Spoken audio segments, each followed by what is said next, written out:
El domingo pasado estuvimos meditando sobre la historia ¿de qué? ¿Quién se acuerda? De Zaqueo. Gracias, mi hermana Matilde. De Zaqueo. Quiero solo resumir la perspectiva de Jesús. Y si recuerdan, en Lucas Jesús dijo, yo he venido a salvar. You can say it loud, it's okay. A los que se han perdido. Jesús dijo, yo he venido a salvar a los que se han perdido. En otras palabras, Jesús dijo, yo he venido para alcanzar uno más a los pies de Jesús. Jesús dijo, yo he venido a salvar a los perdidos.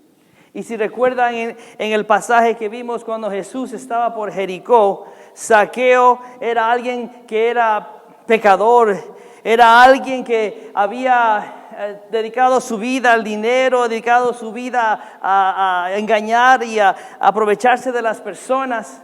Y por eso el estigma del pecado, el estigma de su desobediencia lo llevaba con él. Y los religiosos de su tiempo y aún los propios discípulos de Jesús no le permitieron a Zaqueo acercarse a Jesús. No solo porque era chiquito de estatura, no sé, algunos países hacen así, otros países hacen así. No solo porque Zaqueo era pequeño, pero simplemente le tenían esa molestia porque le decían, tú eres un pecador.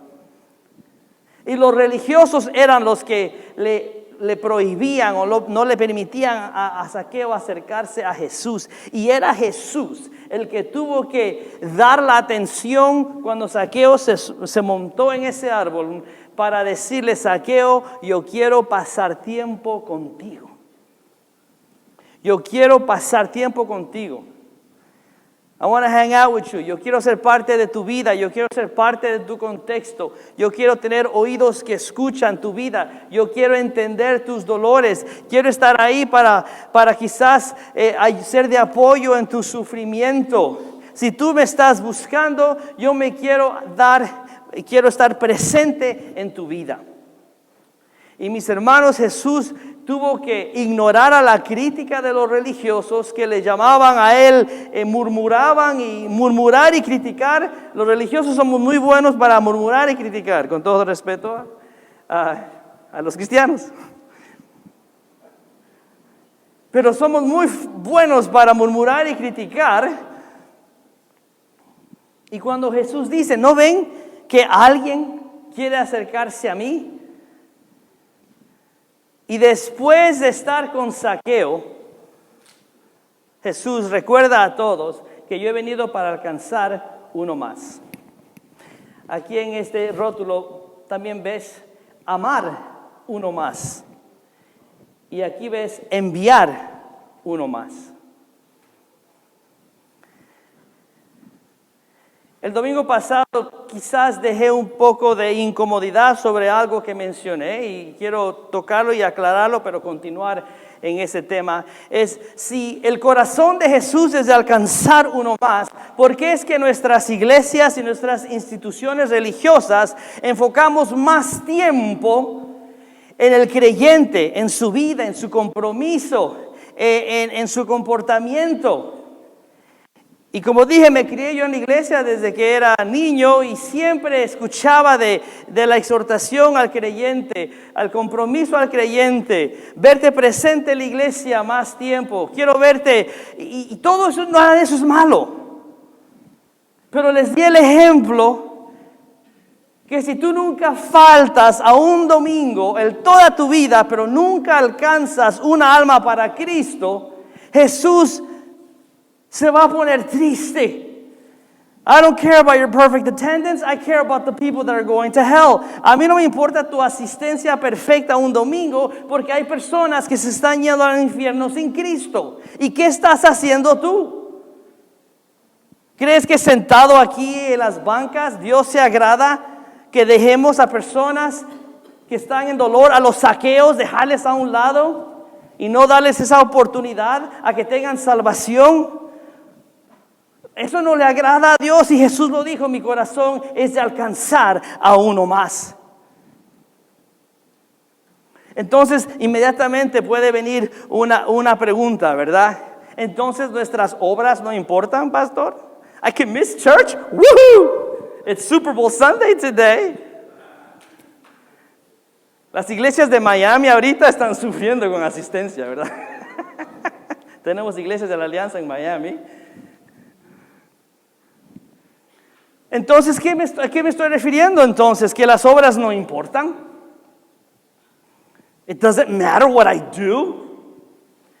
Otra verdad teológica, que no voy a entrar mucho en eso porque me paso más tiempo, es que nuestras obras no nos salvan. Creo que la mayoría de ustedes ya han escuchado eso. Si están en la iglesia mucho tiempo, ya saben que la Biblia dice, la obra la hizo Cristo. La obra de la salvación la hizo Cristo. Nosotros salvos por fe, Romanos 9, somos salvos por creer en la obra que hizo Jesús.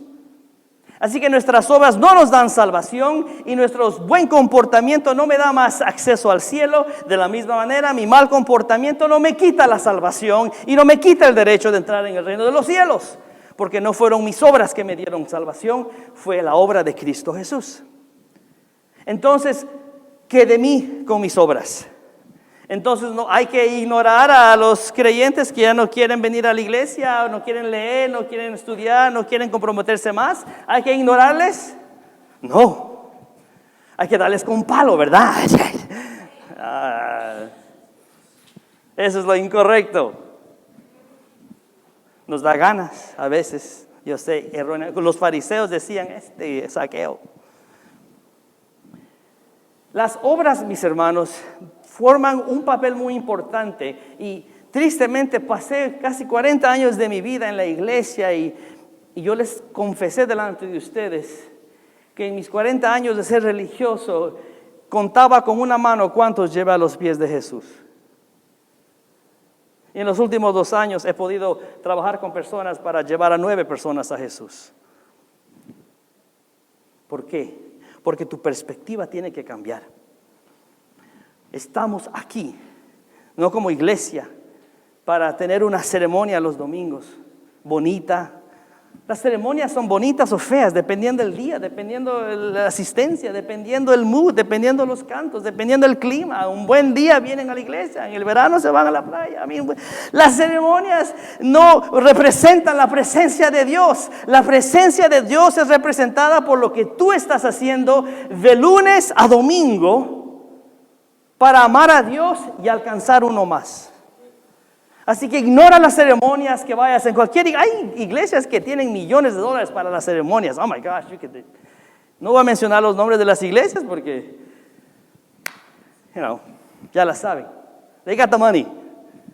Pero la ceremonia dominical no es la iglesia. La iglesia son creyentes de Jesús que son todavía imperfectos, que quieren amar a Dios y alcanzar uno más. Esa es la iglesia. Y trabajan todos los días de la semana. Ahora entonces, ¿para qué nos enfocamos en las obras? ¿Para qué nos enfocamos en el discipulado? ¿Para qué nos enfocamos en el entrenamiento? Lo que la Biblia llama el cambio, la santificación. Cada día queremos ser más y más como Jesús. ¿Para qué? Si eso no me da salvación, ¿para qué lo hago? Y de una vez te doy la respuesta, y voy a continuar desarrollando eso en los próximos domingos. La razón primordial para que nuestras obras... ¿Por qué nuestras obras deben cambiar? La razón primordial por qué debemos demostrar más compromiso a Dios. La razón primordial, después de haber aceptado a Jesús, por qué tenemos que ir siendo transformados, es porque tus obras van a ser las que Dios va a usar para alcanzar uno más. Y si tus obras están, no vas a ser muy efectivo en cumplir la tarea. ¿Sabes que cuando Jesús se fue y ascendió a los cielos, Él no dijo antes de ir, sus últimas palabras no fueron, yo quiero que vayan más a la iglesia, al templo? Él no dijo nada de eso. Lo que Jesús dijo cuando ascendió, sus últimas palabras, no se olviden de alcanzar uno más. Ir a ser discípulos, Mateo 28, 18. Ir a todo lado a ser discípulos, que me conozcan. Esa fue la tarea. Y las iglesias de hoy en día nos preocupamos más en el creyente que sea mejor creyente, pero la parte que nos olvidamos es que ¿qué está haciendo el creyente para alcanzar uno más? Y si yo voy a ser pastor de su iglesia en estos años, mis hermanos, no va a ser para entretener al creyente, no va a ser para tener una ceremonia linda y hacerle sentir bien. Mi deseo y con mis ancianos y junta y líderes es para entrenarles a todos ustedes a alcanzar uno más. Y para hacer eso, tus obras tienen que cambiar. Tus obras tienen que cambiar. Ya me estoy adelantando un poco. Pero si alguien te saca la lengua y ahí les mandas al infierno y te quedas por vencido y nunca más les hablas, porque tu paciencia, tu amor, tu rencor te controla a ti, guess what? No vas a ser muy efectivo, porque si mientras vamos alcanzando a uno más, nos vamos a enfrentar un sinnúmero de obstáculos, un sinnúmero de dificultades, resistencias. Oh, mis hermanos, y les cuento, aunque hemos tenido muchas victorias en estos últimos años para alcanzar uno más para Cristo. En los últimos 2 años hemos traído a los pies de Jesús más personas que recuerden los últimos 10 años. Y los que están aquí este tiempo pueden ser testigos de eso. Pero la resistencia del diablo ha sido fuerte en todo aspecto. Las muertes que hemos tenido que padecer, los sufrimientos, cánceres, todos ustedes me cuentan sus historias. Pero aún en medio de las lágrimas siguen alcanzando uno más. Por eso las obras, la madurez, el compromiso es importante, porque solo el creyente comprometido, el creyente entrenado y discipulado, el creyente concentrado en la Biblia, en la lectura, en la oración, va a tener todas las herramientas posibles para ser más como Cristo. Y cuando eres más como Cristo, transformas la perspectiva de aquel que buscan a Jesús y no conocen, y vas a alcanzar uno más. Antes de entrar al pasaje, quiero recordarles que Jesús, sus obras hicieron que Zaqueo venga a los pies de Jesús. Jesús transformó sus obras. Él cambió su agenda cuando estaba en Jericó, como dije el domingo pasado. Él cambió sus planes. Él alteró lo que tenía que hacer para estar en la casa de Zaqueo. Él tuvo la paciencia y el amor para que Zaqueo pueda expresarse. Y esa obra de Jesús, humanamente hablando, fue la que le llevó a Zaqueo a cambiar su vida a los pies de Jesús. Tus obras y mis obras ayudan a alcanzar uno más para Cristo. Así que tenemos que pulirlas, tenemos que arreglarlas, tenemos que cambiarlas. Y parte de ese cambio viene en nuestra entrega al Señor y la búsqueda. ¿Y qué mejor libro para hablar sobre las obras que Santiago? ¿Qué mejor libro para tocar sobre una combinación de fe y obras que el libro de Santiago? ¿Qué mejor perspectiva podemos tener en la importancia de que fe sin obras significa que está muerta esa fe? De acuerdo al libro de Santiago. It's a radical statement to say that. Es una frase muy radical decir que si tus obras no están, eso demuestra que tu fe quizás está muerta.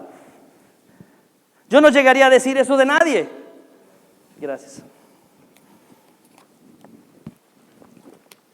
Yo no podría venir a determinar quién de verdaderamente es salvo o no, quién de verdad entregó su vida. ¿Quién soy yo? Porque muchos pueden engañar. Eso es entre tú y Dios, y tú nunca juzgues a nadie y determines por ellos si son o no son salvos. Eso viene de ellos y Dios. Pero Santiago sí nos deja saber que nuestras obras sí son importantes como una indicación de que la fe está en nosotros.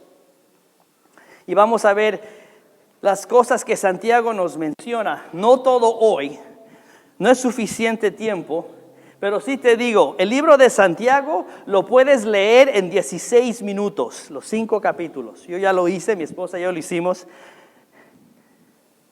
16 minutos puedes leer todo el libro de Santiago. Y una de las cosas que te vas a dar cuenta con Santiago es que él empieza a tocar diferentes temas. Empieza por un lado y va por acá. Es como un niño que acaba de llegar de la escuela y te quiere contar todo de su día y no está organizado, ¿verdad? Te dice esto y después habla del recreo y después habla de la cafetería, ¿verdad? It's like it's all over the place. Santiago es ese mismo niño que quiere hablarte de todo lo que está en su mente y toca diferentes temas. Y lo que quiero hacer hoy es repasar, pasar un poco de tiempo explicando sobre el autor de Santiago, porque no podemos ir a Santiago sin que entiendas quién es él. Y quizás empezar ya a tocar una de las recomendaciones de tus obras. Entonces, mis hermanos, pregunta, ¿quién escribió el libro de Santiago? Gracias. Santiago. ¿Quién era Santiago? Si no saben, Santiago era el hermano de Jesús. Medio hermano, pero era hermano de Jesús. Santiago era hijo de María y José. Para los que quizás han escuchado diferentes perspectivas y con todo respeto quiero decir esto. María fue virgen cuando concibió a Jesús porque fue obra del Espíritu Santo. José la iba a dejar porque dijo, ese hijo no es mío. Y el ángel tuvo que venir a decirle a José, no la dejes. El hijo es del Espíritu Santo, críalo como tuyo. Y José la tomó y se casó con ella. Y hasta que nació Jesús, no la tocó. Pero después que Jesús nació y fue grandecito, José la tocó. I was trying to say it the right way. Pueden reírse, it's okay. Y después José y María tuvieron varios hijos, tuvieron otros hijos e hijas. Jesús era el mayor, el primogénito, is the big brother, pero María y José tuvieron otros hijos más. ¿Por qué no van conmigo a Mateo para ir en el trasfondo? Y vayan conmigo a Mateo, capítulo 12. Voy a empezar en el capítulo 12. Si tú ya has escuchado esto, te estoy dando unos pasajes para que puedas usarlos cuando alguien te dice, no es cierto, María siempre fue virgen y ahí quedó. La respuesta que nos da la Biblia es lo contrario. Cuando llegamos a Mateo capítulo 12, quiero que entiendas que Jesús ya ha empezado su ministerio. Ya había cumplido 30 años. 30 años. Pero en los primeros 30 años, Jesús vivió con su padre José en la ciudad de Nazaret. Era carpintero, toda su familia. Y cuando ya Jesús recibe el llamado para ir y pasar 3 años predicando y declarando quién era Él, esa declaración simplemente dijo, yo soy Dios, el Mesías, el Hijo de Dios.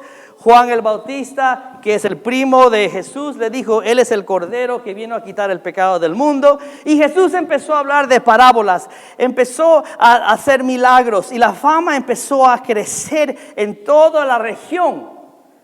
Pero los hermanos y hermanas de Jesús, de acuerdo a los historiadores, nos han confirmado que cuando Jesús empezó su ministerio por 3 años, no le creían. Hasta cierto punto le veían loco. Tenían como temor de que, what is he doing?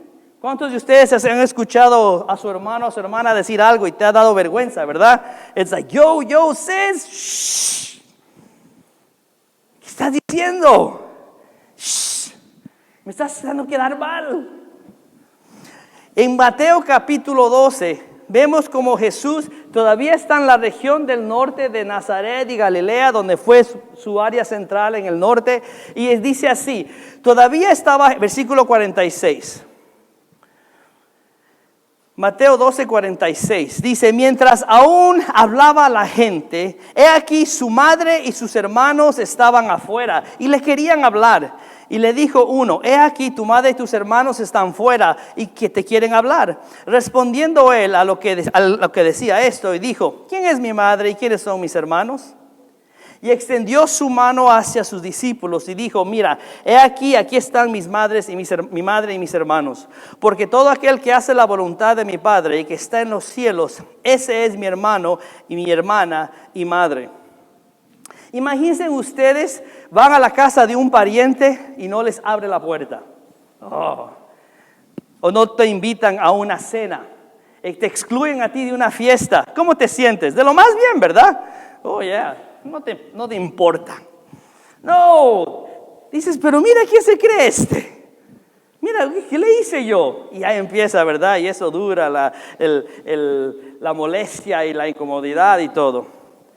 Cuando Jesús no le recibió en ese momento, los historiadores especulan que la fama de Jesús había llegado a tal punto que sus hermanos, y claro, María sabía quién era Jesús, pero sus hermanos fueron quizás a callarle o a decirle, oye, ¿qué estás diciendo? Quizás a sacarle de ahí. You're crazy, man. What are you doing? Para detener lo que estaba haciendo. Y por eso Jesús, como hizo una pausa, dice, yo sé que para qué vienen. Es que no me creen. Cuando vamos al capítulo 13, voy a empezar en el versículo 1 y de ahí voy a saltar más abajo. Mateo 13 continúa lo que acabamos de decir, continúa, dice, aquel día salió Jesús de la casa y se sentó junto al mar. ¿A qué mar estamos hablando? El mar de Galilea, porque todavía estaba en la región del norte. Nazaret está al oeste, Galilea está al este del norte de Israel. Y se le juntó mucha gente y entrando él en la barca se sentó. Y toda la gente estaba en la playa y les habló muchas cosas y parábolas. Y empieza. Y todo el capítulo 13, mis hermanos, habla de las parábolas, habla del sembrador, la parábola que conocemos, de aquí vino a sembrar. Empieza a hablar de la parábola del trigo y la cizaña. Empieza a hablar sobre la semilla de mostaza. El que tiene fe como un grano de mostaza crece y se hace grande. Habla de las parábolas sin levadura, de la cizaña y del tesoro escondido, resumiendo lo que vemos, la red, tesoros nuevos y viejos. Todas estas enseñanzas. Y llegamos al versículo 51. Jesús les dijo a todos los que estaban ahí, ¿me habían entendido todas estas cosas? Ellos respondieron, sí, Señor. Él les dijo, por eso todo escriba docto en el reino de los cielos es semejante a un padre de familia que saca de su tesoro cosas nuevas y cosas viejas. Y continúa, aconteció que cuando terminó estas parábolas se fue de allí y venido a su tierra. ¿Cuál tierra? ¿Cuál es su tierra natal? Nazaret. No natal, su tierra donde se crió, Nazaret. Y venido a su tierra, les enseñaba en las sinagogas de ellos, de tal manera que se maravillaban y decían, ¿de dónde tiene esta sabiduría y estos milagros? ¿No es este el hijo de del carpintero? ¿No es no se llama, miren aquí ese versículo 55, ¿no es este el hijo del carpintero José? ¿No se llama su madre María y sus hermanos Jacobo, José, Simón y Judas? ¿No están todas sus hermanas con nosotros? ¿De dónde pues tiene todas estas cosas? Y se escandalizaban de él. Pero Jesús les dijo, no hay profeta sin honra, sino en su propia tierra y en su propia casa. Y no hizo allí muchos milagros a causa de la incredulidad de ellos. Cuando mencionan esos nombres, mis hermanos, si regresamos a Santiago, en el capítulo 1, ¿cómo se presenta él? Vean una vez más en Santiago capítulo 1, versículo 1. ¿Pero qué nombre usa? Santiago. Cuando vemos en Mateo capítulo 13, ¿qué nombre está usando?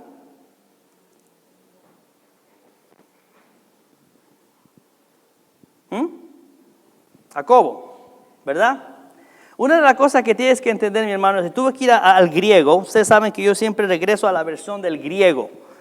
Todas las versiones, Reina Valera, Dios habla hoy, la Biblia de las Américas, todas son buenas, pero la mejor es el griego. Y muy pronto mi deseo es que nuestra iglesia enseñe el griego y el hebreo como parte de su enseñanza. Ya vamos. I know, I'm crazy, right? Vamos a empezar clases de guitarra, ¿eh? ¿Verdad? Right, Daddy? En la tienda, en el negocio de donde está él, vamos a empezar alcance, así que ya viene el griego después de eso. Mira. Bueno, pero en el griego, de acuerdo al griego, En Mateo capítulo 13, como igual en Santiago capítulo 1, la palabra es Jacobos. El nombre usado es Jacobos. Por eso muchos le cambian a Jacob. Y aunque se ve Santiago en inglés, se ve James. El griego es Jacobos. Y cuando el Jacobos que se menciona en Mateo 13 es el mismo Jacobos que vemos aquí en Santiago capítulo 1, Jacob. Interesantemente, en la lista de hermanos había uno que se llamaba ¿qué? Judas, Jude. Ese también es el mismo autor del libro de Judas que tenemos en la Biblia. Así que dos de los hermanos de Jesús escribieron libros que fueron parte del Nuevo Testamento que tenemos hasta hoy en día. Pero ¿cómo llegaron estos hermanos de Jesús de incrédulos a creyentes? ¿Cómo llegaron de tratar de callarle y silenciarle a Jesús a ahora tratar de escribir estos libros? Vean en 1 de Corintios capítulo 15. 1 de Corintios capítulo 15, versículo 7. Pablo está hablando sobre la resurrección. 1 de Corintios capítulo 15. Y dice así, versículo 13 en adelante. Tengo que usar muchas cosas porque tengo muchas notas, es que me disculpan. No estoy leyendo ningún texto ni nada, ¿ok? Algunos de ustedes, never mind, I'm just kidding. Dice, porque primeramente, eso es Pablo hablando a la iglesia de Corintios, porque primeramente os he enseñado lo que asimismo recibí, que Cristo murió por nuestros pecados conforme a las Escrituras, y que fue sepultado y que resucitó al tercer día conforme a las Escrituras. Ahora pongan atención, versículo 5. Y que se apareció a Cefas y después a los 12. ¿Quién era Cefas? Pedro. Y después a los 12. Después se apareció a más de 500 hermanos a la vez, de los cuales muchos viven aún y otros ya han muerto. Versículo 7. Después se apareció a Jacobo y después a todos los apóstoles. Y al último de todos, como un adoptado abortivo, se pareció a mí, Pablo. Cuando su hermano Jacobo y su hermano Judas cambiaron sus obras, cuando encontraron y vieron al Cristo resucitado. La resurrección de Cristo fue la que transformó a la vida de ellos. Más que nada, la resurrección de Cristo fue la que inició en sus hermanos Jacobo y Judas el deseo de cambiar sus obras. Lo que vieron en Jesús, el milagro que hizo, el poder que tenía para resucitar de los muertos, fue el punto que inició un deseo y una pasión para hacer un cambio en sus vidas. Tal cambio que Santiago, Jacobo, el medio ñaño de Jesús, se convirtió en el padre de la iglesia cristiana que vemos en los libros de los Hechos, basado en Jerusalén. Muchos le llaman como el primer obispo, hasta otros historiadores le quieren llamar como usan el título papa, porque eso empezó cuando la iglesia tenía alguien a cargo de la iglesia. Porque era Santiago el superintendente, para los que entienden de la alianza, de las iglesias que estaban naciendo y esparciéndose. Y Santiago escribió esta carta en el año aproximadamente 40. Jesús nació aproximadamente en el año 01. Y a la edad de 33 años, en el año 33, muere y resucita de los muertos. Casi ni menos de 10 años después, su medio hermano ha sido transformado en un creyente, se ha convertido en un líder comprometido al Evangelio de Cristo Jesús y escribe esta carta aproximadamente en el año 40. Y se cree que es una de las primeras cartas que se escribieron del Nuevo Testamento. Después empezaron a agregarse las otras. ¿Qué fue el cambio? ¿Por qué inició este cambio? Y Santiago llegó a ser un mártir. La historia nos dice que llegó a tal punto a la gente querer matarle, a querer callarle y silenciarle, que le llevaron a la pared del templo de Jerusalén y lo tiraron. They threw him over the wall para que muera. Y otros historiadores dicen que él siguió orando por la gente que le estaba matando. Y por último vino uno y le pegó en la cabeza para matarle. Las historias de cómo murió Santiago, su medio hermano.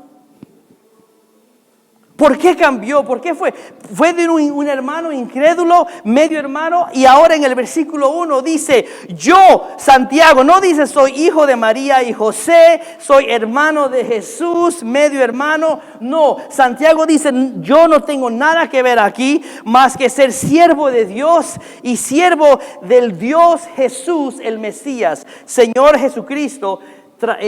Cuando lo separas esas frases, Señor es Dios. Como el león, la palabra que viene de Dios adorado. Jesús, el hombre, Cristo, Mesías. Santiago creyó ahora en Jesús, no como su medio hermano, pero como el Dios, Señor y Mesías. Esa pasión que vino a él fue la que le motivó y empezó un proceso de cambio. ¿Y sabes por qué cambió? Porque dijo, si teniéndolo a mi lado por 30 años no me di cuenta, ahora quiero hacer todo lo posible en el tiempo que me queda para que otros sepan quién es Jesús y su poder transformador, su poder de resucitar, su poder sanador, su poder para alcanzar uno más. Y Santiago empieza a ser el padre de la iglesia de Jerusalén. Y termino con su primer consejo a todo creyente, a todo discípulo. Y lo vemos en los versículos 2 al 11. Primero dice, ten gozo cuando estás en pruebas. Regocíjate en las pruebas. Regocíjate en las pruebas, sabiendo que vuestra fe produce paciencia. Y agregan el versículo 5, y te falta sabiduría, pídasela a Dios. Mis hermanos, gozo en tiempos difíciles, paciencia y el deseo de conocer más a Dios es algo que nosotros todos necesitamos empezar en nuestro cambio. Y creo que, mis hermanos, a veces el desafío para muchos de nosotros cuando vienen las dificultades, cuando vienen los problemas, cuando viene la resistencia, es que se nos va el gozo, se nos va la paciencia. Yo no sé qué hoy en día te va a dar resistencia o conflicto, entonces, pero tu gozo y tu deseo de estar persistente debe continuar. Y vamos a ver otras cosas más en Santiago que viene a darnos ese recordatorio de que aquellos nosotros que hemos sido transformados por Cristo Jesús, tenemos que enfocarnos en esas áreas de nuestras vidas. Y vamos a ver unas más en las próximas semanas. Pero quise dejar con ustedes esta introducción y ese trasfondo del autor, el medio hermano de Jesús, que dijo, yo ya no voy a ser igual después de ver a Cristo resucitado. Tú y yo hemos visto a Cristo resucitado y hemos tenido ese deseo de cambiar. ¿Has tenido esa pasión de ser diferente? ¿Se te ha despertado en ti ese deseo de ser más comprometidos? Tú y yo hemos visto a Cristo resucitado, quizás no en persona, pero no demostramos la pasión por empezar a cambiar. Si vas a querer alcanzar uno más, empieza contigo mismo en esas áreas que te detienen.